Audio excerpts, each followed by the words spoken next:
When using acrylic paints, paint your background first so you can cover mistakes with your foreground subject. Paint with careful brush strokes. Keep all the brush bristles facing the same direction. Always use a mostly dry brush. Only use a tiny bit of water when you are trying to get a smooth edge. Colors will blend on your canvas when they are still wet. Make new colors by combining 2 or more colors on your palette paper and mixing with small X brush strokes. Make sure you cover your whole canvas with paint.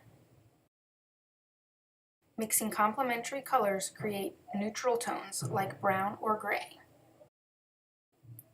Use darker shades or complementary colors to make shadows. On the orange vase, you can use red or brown or blue, which is the complement of orange. Complementary colors are across from each other on a color wheel. We have a color wheel available on our website. Always use an appropriately sized brush for the area you are painting. You can add highlights by using white paint. For additional assistance, email us at info@icreateartkit.com.